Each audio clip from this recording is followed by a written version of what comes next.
Experts estimate many of us check our phones well over 100 times daily. But what they don't tell you, each glance is the result of careful engineering. Smartphones aren't just tools, they're psychological traps packaged as convenience. The same principle that keeps gamblers hooked, intermittent variable rewards, runs deep in your apps. Unpredictable notifications, endless scrolls, and the promise of something new with every swipe are designed to hijack your attention. This isn't accidental. This shadow economy now nets over $250 billion a year by keeping you engaged.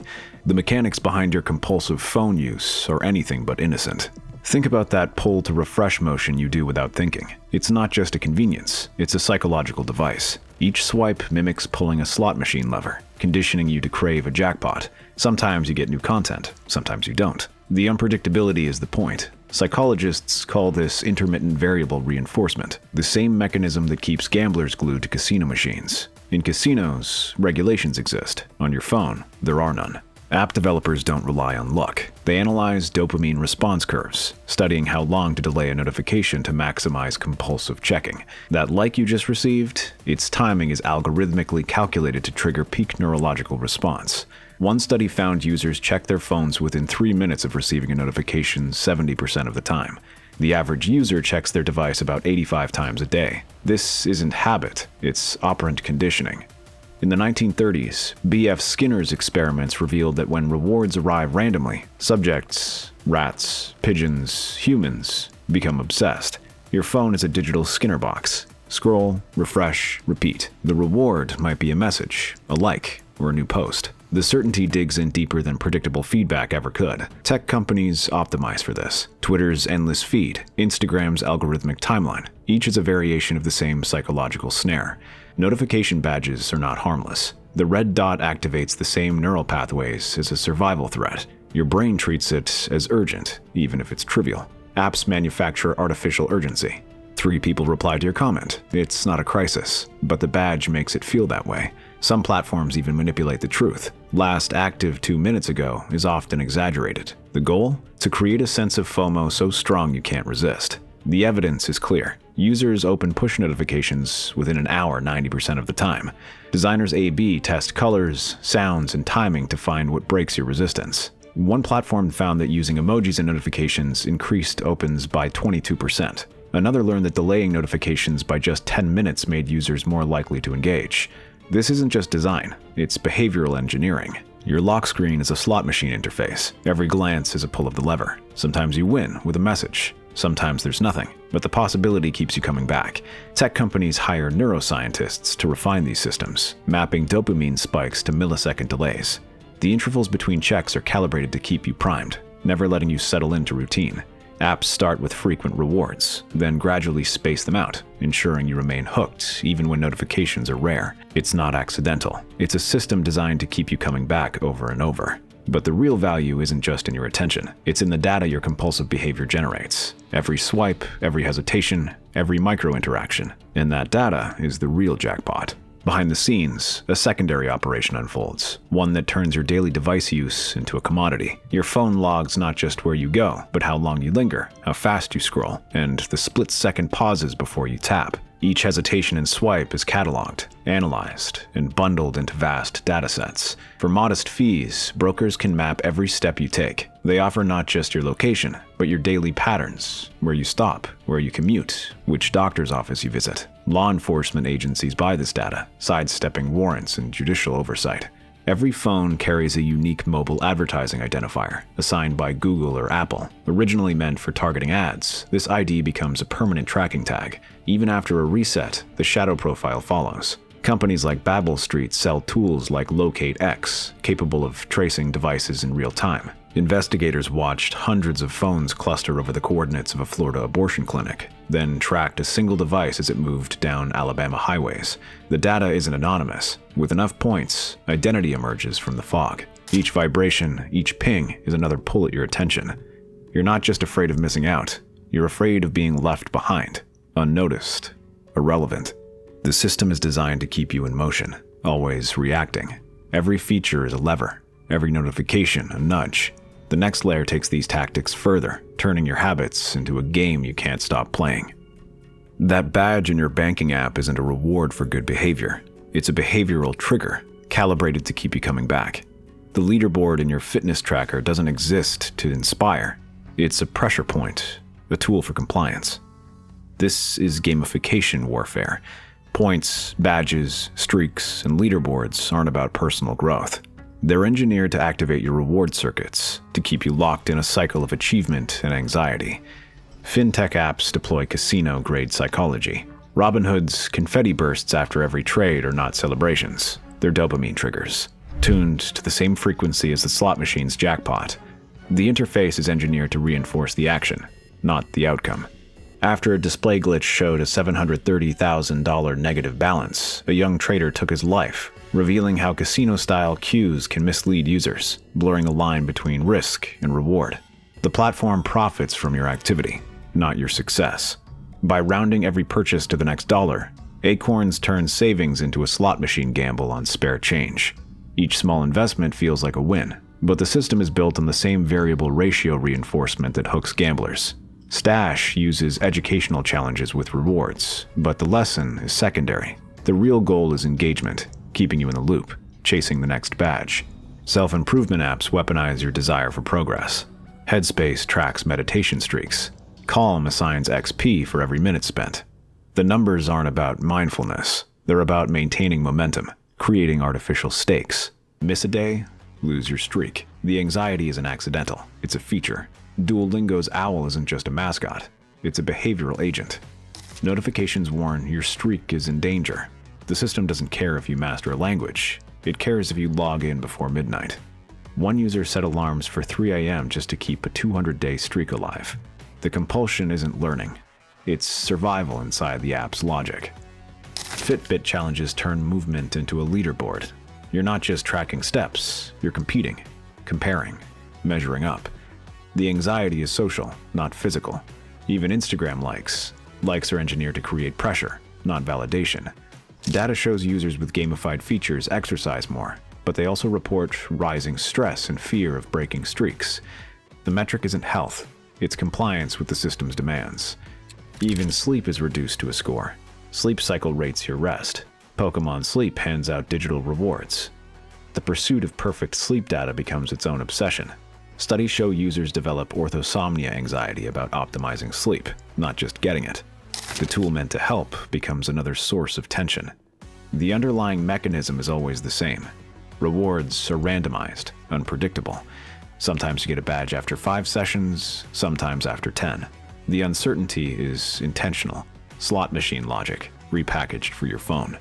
You're not playing for fun. You're playing because the next reward is always just out of reach. They call it engagement. Psychologists call it compulsion. The business model is built on keeping you active, not fulfilled. You didn't choose this battleground. The rules were written before you arrived. But the most powerful weapon isn't the badge or the leaderboard. It's the removal of any natural stopping point, every pause that lets you step away. And that's where the real trap begins. At some point, sites replaced page breaks with endless scroll to lock you in past natural stopping points. But sales calls tell a different story. When a private investigator inquired, the salesperson admitted they don't actually check if buyers are authorized. Restrictions are more suggestion than rule. The system is built for plausible deniability, outsourcing surveillance to private hands, then selling it back to agencies hungry for information. Government buyers include the FBI, IRS, DEA, and Department of Homeland Security. A declassified report revealed ICE used commercial location brokers for border surveillance, bypassing legal requirements. The Fourth Amendment is supposed to protect private data, but if that data is already for sale, the protection evaporates. In 2018, the Supreme Court ruled police need warrants for cell site records.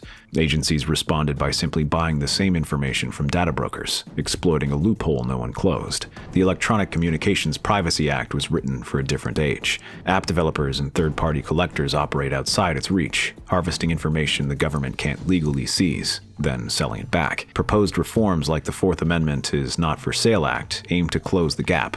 But until then, your local history remains a tradable asset. Data brokers don't stop at GPS pings. They aggregate names, addresses, browsing habits, even the cadence of your typing. The incentive is profit, not protection. One broker's database mapped over 250 million real-time devices.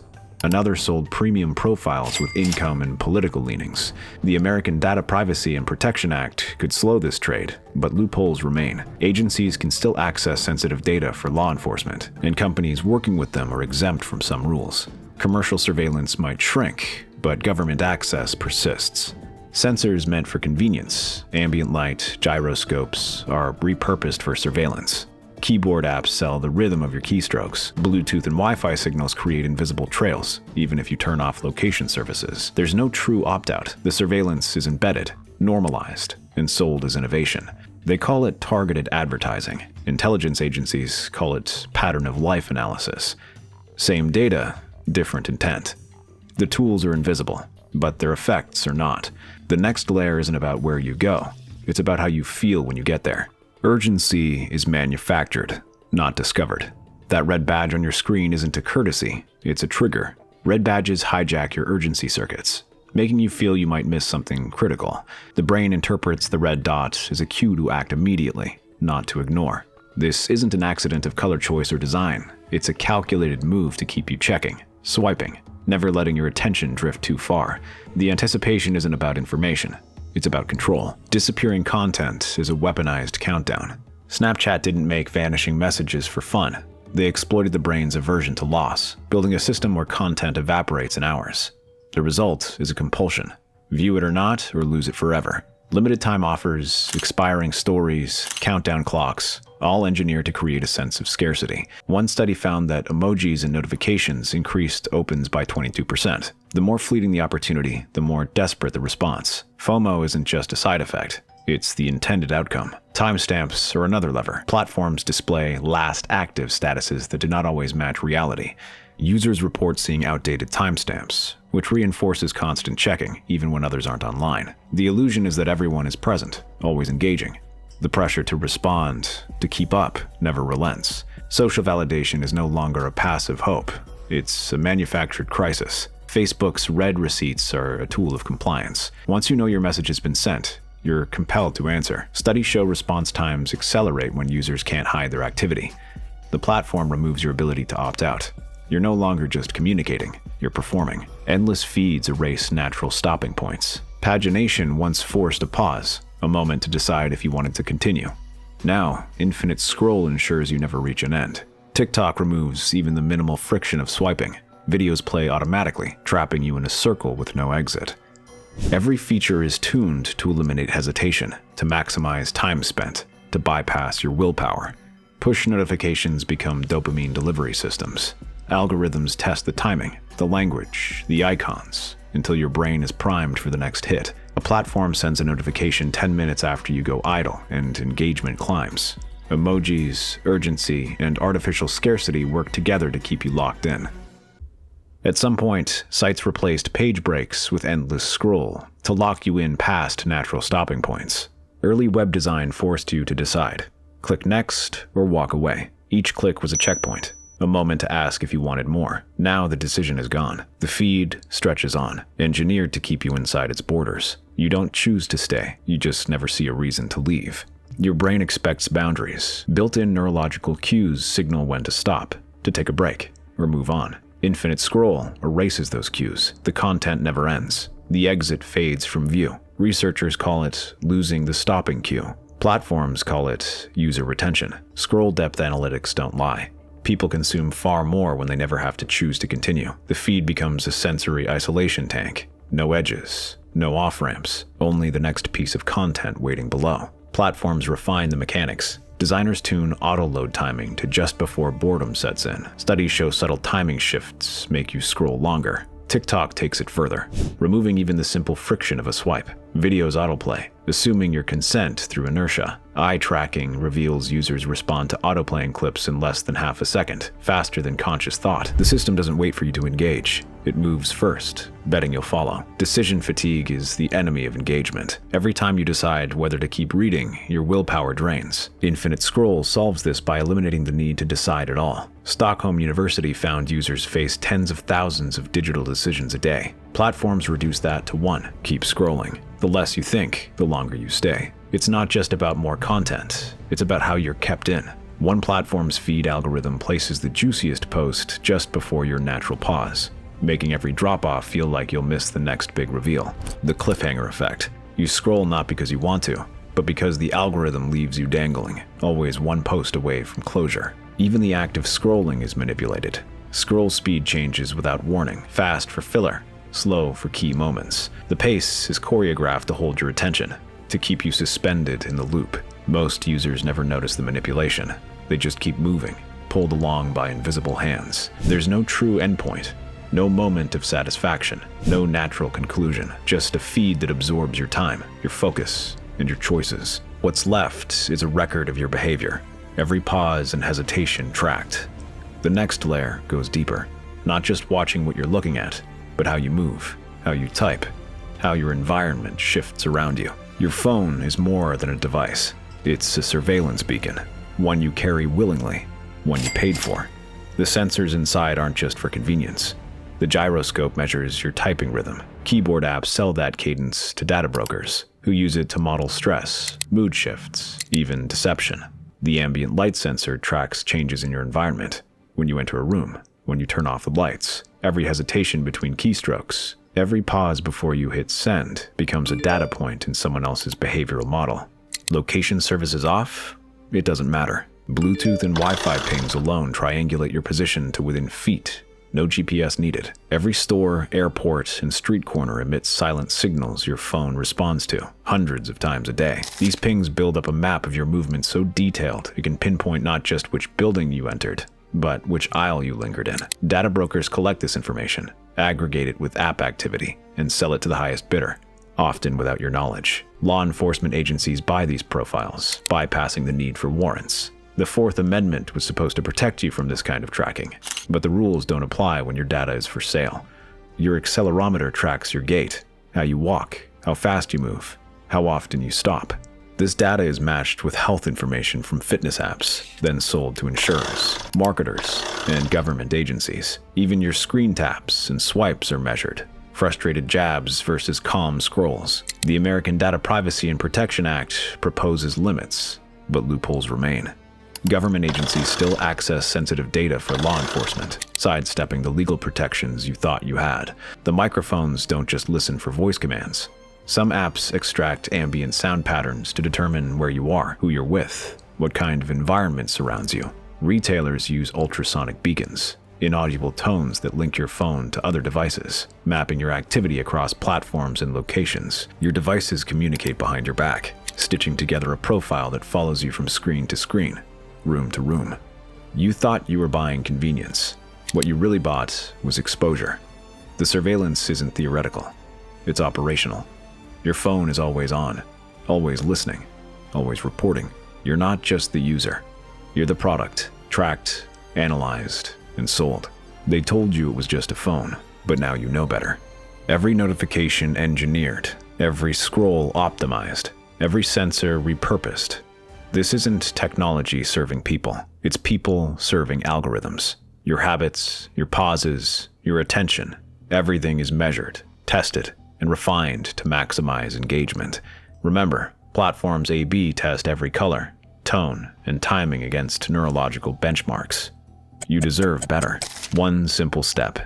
Review your app permissions, disable non-essential notifications, and reclaim a few minutes each hour. Start by turning off those red badges. Your attention is precious. Demand more from tech companies, not just time spent, but meaningful time well spent. This device works for you, not the other way around. It's time you decide how it serves your life.